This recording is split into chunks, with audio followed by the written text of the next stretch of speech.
So one last question Sindhu గారు, అంటే first నుంచి కూడా మీరు ఎంత కష్టపడి మీ ఫాదర్ మదర్ కాంట్రిబ్యూషన్తో ఇంత స్థాయికి వచ్చారు. బట్ 2016 ఇన్ఫ్యాక్ట్ ఫినాన్షియల్లీ కూడా మీరు అంత సెక్యూర్డ్ సెటిల్డ్ కూడా కాదు బిఫోర్.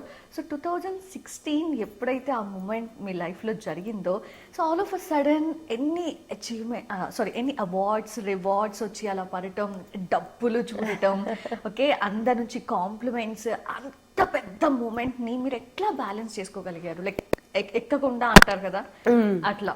అంటే లైక్ చిన్నప్పటి నుంచి మనకు తెలుసు డబ్బు వాల్యూ ఏంటి, ఎలా పెరిగాము, మా పేరెంట్స్ కూడా ఎలా పెంచారు అన్నది మనకు తెలుసు. మా ఫాదర్ ఎప్పుడు చెప్తూ ఉంటారు, ఎప్పుడు ఎంత సక్సెస్ వచ్చినా యూ నీడ్ టు నో మనం ఎక్కడి నుంచి వచ్చాము, ఎలా స్టార్ట్ చేసాము అన్నది నీకు తెలియాలి అని చెప్తా ఉంటారు ఎప్పుడు, ఇప్పటికి కూడా. సో నేను 2016 గెలిచినప్పుడు అప్పుడే ఇంకంతా బిల్ బోర్డ్స్ మీద ఎండార్స్మెంట్స్ అని ఇవన్నీ అవన్నీ రావడం జరిగింది. బట్ నాకు ఎప్పుడు I always had in my mind, I never took it to my head అనమాట. ఇంకే చాలు, ఇంకా నేను అన్ని గెలిచిపోయాను, ఇంకే నాకేం లేదు అని అలా ఎప్పుడు అనుకోలేదు. నేను ఏమనుకున్నా అంటే this is just the starting point నాకు కెరియర్లో. దీంతో నేను ఇంకా ఈ బూస్ట్తో నేను ఇంకా పైకి వెళ్ళాలి అని అలా అనుకున్న తప్ప డబ్బు ఓకే నెక్స్ట్ ఏంటి అంతా నాకే వచ్చేసింది అలా ఇప్పుడు I never had that thought అనమాట. Hats off to my parents, అలా పెంచారు కాబట్టి ఆ మైండ్ సెట్ అన్నది కూడా అలా ఐ వెంట్ ఇది. So thankfully God has been kind.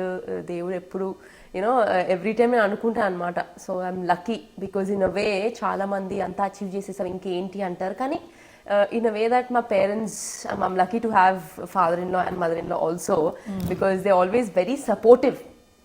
దీంట్లో లైక్ నువ్వు ఏదన్నా చేయమా, వీఆర్ ఆల్వేస్ బిహైండ్ యూ అని they keep guiding me.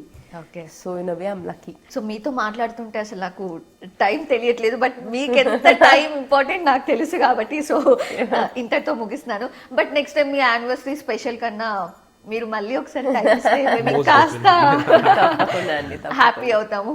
So నిజంగా ఒక ట్రూ ఎగ్జాంపుల్ మీరు, strength and love and partnership కి చాలా బాగుంది. అండ్ మీ టుగెదర్ జర్నీ ఎలా ఉందంటే మీరు ఏవైతే విక్టరీస్ ఉన్నాయో అంత ఇన్స్పైరింగ్ గా ఉంది. ఎంత క్యూట్ గా మాట్లాడుతూ అంతా కూడా చాలా అండర్స్టాండింగ్ ఉన్నారు. థ్యాంక్ యూ దత్తా గారు, థ్యాంక్ యూ సింధు గారు ఫర్ యువర్